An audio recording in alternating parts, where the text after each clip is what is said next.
Welcome back to another episode of Infamously Speaking. And oh my goodness, what the hell did we just watch? My goodness.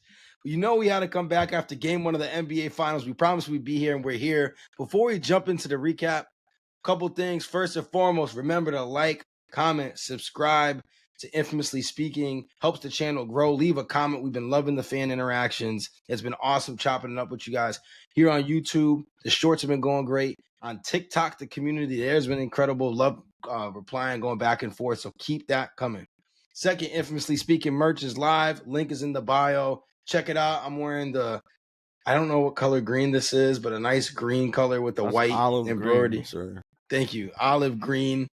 Wow, this guy's a color ranger now and a great basketball analyst. This guy has a lot of things going for him. Make sure you go cop your merch. Join the Infamous family. With that being said, let's jump right into it. Quan, you picked Indiana in 7. I'm going to let you go first. What did we just witness? Wow. We witnessed a hell of a basketball game. We witnessed an NBA playoff game that I'm almost speechless, right? And I say we witnessed the NBA playoff game because it was good to see the aggressiveness that the refs were allowing them to play with as well. Absolutely. I thought that was a key contributor to the game, man. This game, when we recap this game right now, it was a roller coaster. It was a defensive battle. It was a performance. A lot of people stepped up. It was a fun game to watch. You know what this game is? This game is a game, and I know that they was complaining about two small market teams being in the finals, but this is a game that can capture an audience and potentially new fans. Because if anybody was to watch this game, this was exciting. This was an exciting game, and yeah, man, I told you Pacers was gonna pull this off, and they had to take one away. They couldn't go back home down two. Well, they haven't trailed in any series they've played this postseason, and I believe they won. They won the first 2 games in every season, every series. They won both games in a row to open up the Cleveland series, both games on the road to open up the New York series. What about Milwaukee? They started the series at home and they won 1 in Milwaukee. Oh, okay. But my goodness, I just think like the game felt so, I'm not sure what the right word is, right? Weird, strange. Like Indiana was so sloppy in the beginning of the game. I think it's like 20 turnovers at half or close to it. But when I was watching it, I'm like, Indiana is well within striking distance, even with all the sloppy play. I mean, what were they down? They were down 12 at halftime with all those turnovers. You think you turn the ball over 18 times throughout the game, 18 to 20 times throughout the whole game, and you're down to OKC by 20 points. And yet, yeah, Indiana's right there. They cleaned it up in the second half. But man, I don't know what it is about this Pacers team that when it comes to clutch time, everyone on the court turns into prime Steph Curry when it comes to shot making. It's ridiculous. It is ridiculous, man. I don't even know what to say. Miles Turner with the crazy ass bang shot. Aaron Nesmith hit a crazy ass 3 in the corner where the spacing was weird and they were kind of stacked and he hit one.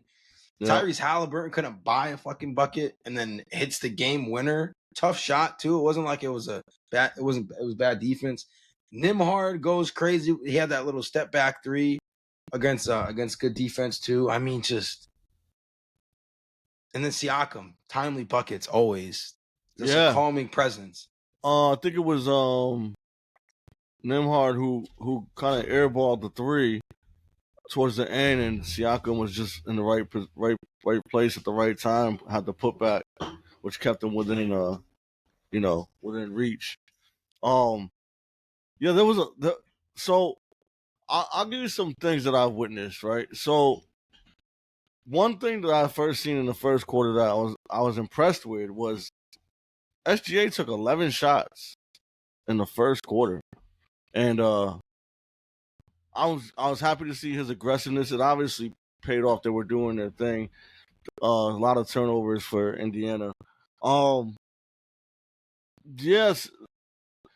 Here's Siakam, I think, had like 13 shots by the end of the game. Maybe it went up towards the end, but I think it was like 15, 13 in the 15. fourth. 15. So I was thinking to myself, like, SGA got 11 in the first. Siakam's probably the most efficient player. He's been Eastern Conference Finals MVP, obviously. I would think they would want to get him some more shots. But at the same time, it goes back to like the argument about Brunson and Tyrese and his making sure everybody's involved. I think with Turner getting involved, Nembhard, like it opens up the possibility of making those comebacks. There was never once either where I seen like Indiana has full belief that the game is theirs, even if they're down to 15. They were down 15 in the fourth to Oklahoma, bro. They're like, yeah, right where we want them. They're like, right where we want them. Crazy. Right where we want them. I mean, I think to your point, the shot distribution for, SG ended up with 30 shots. He was 14 for 30. J-Dub took 19 shots, but then nobody else in double digit. Lou Dort with 10. So I think looking forward to game 2, because everybody just saw what happened in game 1. Unbelievable shot making. Actually, before we go to game 2, I want to credit Rick Carlisle for sticking with Toppin, because he was a main cause of some of those turnovers in the first half. Yeah, he was, and it wasn't. It was terrible. It looked like he didn't know basketball. Yeah, exactly that. When he threw it all the way to the other side of the court, I was like, what? Then he even defensively, he looked like he would be a liability. So that's a good call on that. And he had some big threes. I didn't realize how good of a 3-point shooter he was. How many threes he made? I seen at least 3. 5 for 8. 5 for 8 from 3-point 6 for 9, 17 points in 25 minutes. And had the highest plus minus in the game, 13. Him and Aaron Nesmith. But if you're Carlisle, you'd be like, man, this guy's reckless right now. But the thing is, Indiana's defense was able to hold down the pat and keep Oklahoma within striking distance. I was like, I'm looking at it, and they're flashing the turnovers on the screen, and I'm like, there's no way that they got this many turnovers this early in the game, and they're still within striking distance. There's no chance. Not against this OKC team, but their defense. Let's be honest. When OKC was up 15 in the fourth, you pretty much was saying this game was over. Nah, bro, I've seen it. I've seen it with my own eyes. What they did to the Knicks. You know what kept coming to mind? You said something, and when you said it last pod, I wanted to shout you out for it, because you said something about, like, regardless is about the moments. Like, Haliburton has the biggest moments this year in the playoffs, and you called it. And I think that was the best way you could put this into perspective with what Indiana's been able to accomplish. Unbelievable. You even do you? I'm asking you a question. So, what is your belief that he's gonna make that shot? Oh, when he had the ball in his hand, when SGA missed, I was like, yeah, it's over. Really? It's over. I had the feeling. So I have Brunson level of feeling. Like Steph. Like, no, I mean like Steph. Steph is like, automatic. Like, he's gonna make that shot. How about we'll give people some? How about some right now happening, like Brunson, like Haliburton?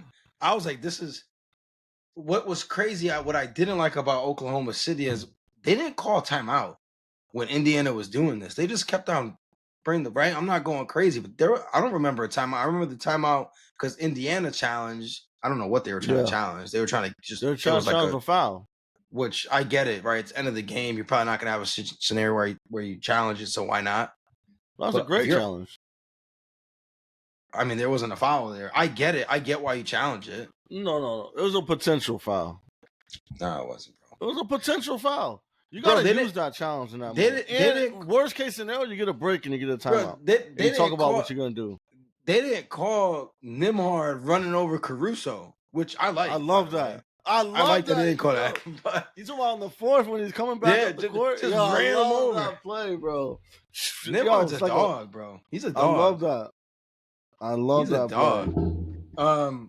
Yeah, no, I was like, this is bad.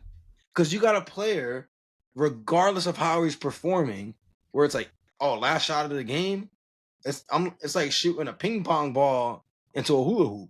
That's what it looks like for him. It has to. And he pulled up, I was like, oh God. And it was Oh, good defense, goodness. like you said. It was good defense.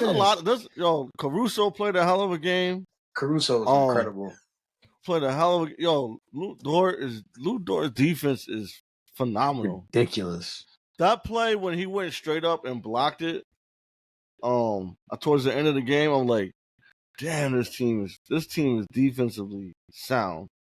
What I will say, this is when I said Oklahoma's in trouble. And it was probably with like 3-4 minutes left. And it was after, actually, it might have been less. Jay Will missed a layup, I think it was. And then Chet Holmgren had a layup. And he missed it. But not only did he miss it, it was his body language coming back. Like he was like distraught almost. Rough game. And that's one of those plays like we talked about on the pod with Chris, was like, you can't dwell on that. There's too much game to be played left. Whole game. You gotta just move on to the next and make the play the next time you got the opportunity. But his body language, I'm like, there's some doubt running in the air. But you know what happened again? Is that Indiana finds a way to get teams to play they want to play when they need to play. Yes. Another great call. Yes, absolutely. So Indiana goes small, right? OKC goes small. But Pascal's not small. So that's why he's able to position. But he has a smaller defender who's boxing him out. That's why he's always in such great position to get those offensive rebounds, easy putback baskets. I mean, it's just that's coaching. Even the pace, of course, pace, bro. The pace of that game. It picked up. I'm like, even the commentator was like, it was like, Indiana usually plays out of 9 out of 10, and they're probably playing out of 11 at this point. Like, it was just, and Oklahoma was feeding into it.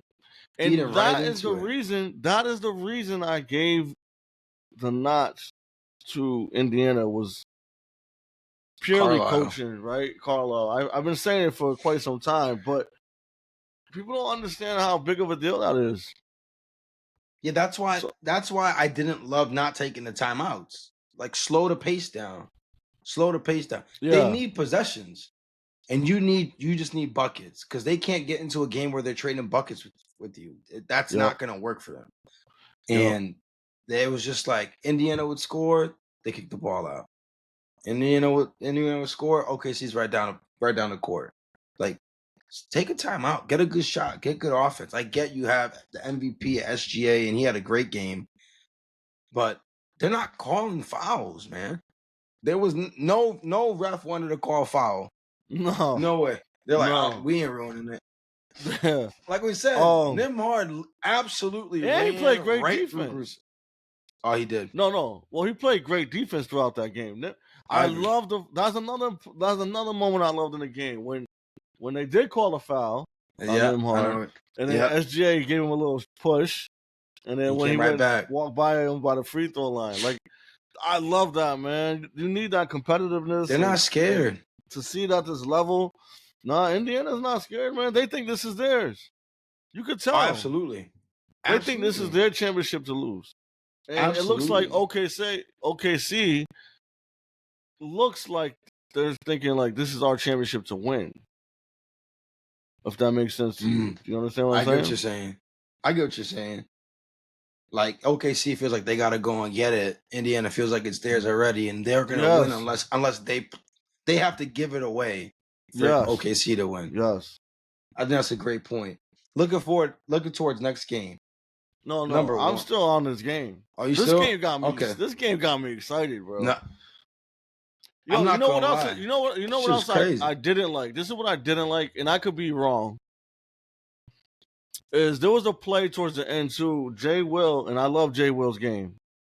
All respect to Jay Will. He got the ball on the wing, and he had I don't know. I don't remember who was in the corner, but I think it was Dort. He faked the pass to the guy in the corner and took the three, missed the three, and that was towards the end, which gave Indiana another chance to come down and make one of those big shots. Turner, like I said, getting the team involved. Turner had a nice play too when he could have shot a three, and I like that he stepped in and he took like a shot around the free throw line, made that. Like it was just damn. At the end of the day, to me, it boils down to what you said, which is like moments. Indiana is. It's like they want that moment. Yeah, man. They thrive in the moments. It's incredible. Honestly, Yeah. I'm trying to think of the last time we seen something like this, where it's ridiculous leads that they're chopping down. Like we was crediting the Knicks for coming back down 20. That happened in the third quarter. These guys are overcoming 17-point deficits, 15-point deficits in the fourth. I mean, how much were the Knicks up with like 3 minutes left? Was it 12, 13, 14 points? I mean, they're overcoming these massive deficits. I saw a graphic. It was like they've won 3 games. This might have been the fourth, or this was the third, where they were down 7 points with 1 minute to go, and they've won. Who the fuck does that? You know Incredible. Why? Do you know why? It goes back to the culture and the style of play that they're playing. They play at a high pace, bro. They get enough possessions. They'll get 3 possessions within a minute. It's ridiculous. And the thing is, they speed you up. And you would think, like with a player like SGA, who's surgical in the half court, that he wouldn't get sped up. And I think in most of the night he wasn't sped up. But the only problem is, because they're so well coached, when you don't speed up late in the game, they're really good at waiting to crash on the ball handler that holds the ball late. And they're willing to concede a Lou Dort 3. Well, all right, let him shoot. Yes. Yeah, and then even at this game, willing to concede a J-Dub 3 because he's what? He's 6 for 19. So obviously his shot's not falling. And they implement the method that we beg teams to, which is anybody else but this person.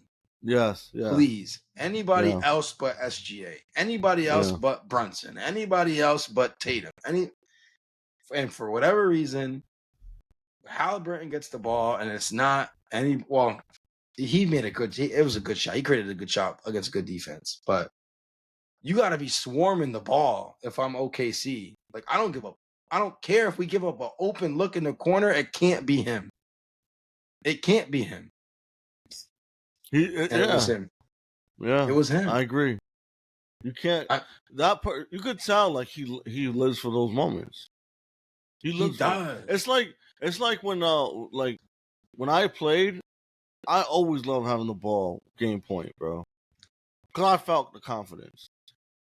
And then when you start making them, especially at the rate he's making them this year, in these moments, the confidence he hasn't missed. And it goes back to what I was telling you with like the Ant thing, right? Like your confidence is at an all-time high, bro. You could be cold the whole game like he was, and when you got that ball at the end, you feel like I'm gonna go make this shot. Exactly. Ping pong into a hula hoop. That's what. That's what I was thinking. What was going through my mind? He missed. Haliburton got the ball. Blouses. That was going through my mind. All right, now let's finally look into. Game 2. What are you looking for? You can get the Indiana side of it. What does Indiana need to do better this game, next game than they did this game, to walk out of Oklahoma up 2-0? They just have to clean up the turnovers, and they gotta play with the same intensity. You can't be like, oh, we did our job, we stole one. I don't think you can do that with this team. I think you got to have the same intensity, same mentality that I want to go home up to. Absolutely. I agree with that. And obviously the turnover. The turnovers, you can't. That's not You got winning away basketball. with it. Got away with it. At least if and we already know how Carlisle's going to treat it. Like, we got away with one. Yeah. If I'm Oklahoma, here's what I'm looking at. 1, Chet needs to get activated. 2 for 9 in 24 minutes isn't going to happen. He needs to be the X factor in this series. He needs to be the one that's able to space the floor out, put Miles Turner in space, get easy buckets, and he just struggled. Secondly, rebounding. You got to clean that up. The rebounding totals are astronomically different. 56 total rebounds for Indiana to 39 for OKC. That can't happen. Wow. Yeah, that can't happen. That's outrageous. And then, of course, you got to convert off your turnovers. 24. You turn them over 24 times. This game shouldn't even been close. How many points did they score off of turnovers? Let me see if I can find that stat. I'm just looking at the box real quick, but let me see if I can get an advanced box. No, you're good. In the meantime, yeah, I think it's gonna be an interesting game too. Again, OKC is such a well-balanced team that's been performing at a high level all year. You clearly can't count them out. It's just one game. I think that Oklahoma knows that. But yeah, I'm excited to watch the rest of these finals, man. The intensity is there, and as long as the refs allow them to play that kind of basketball, I think it's going to be a great series because it worked out in both ways too. Like the aggressiveness from Oklahoma defensively obviously caused a lot of those turnovers. And then down the stretch, you can see the defense of Indiana turn up some where they're causing these shots to not fall. So I got it. I got those points off turnovers. So 25 total turnovers for Indiana. OKC only scored 11 points. Yeah, that's not OKC basketball at all. OKC basketball, 20 turnovers. They're getting like 30 points at least. I mean, just listen to some of these numbers and tell me what team you would have thought won. So 25 turnovers. Indiana only scored 10 fast break points. Had 12 less points in the paint. That's the formula you think OKC would want.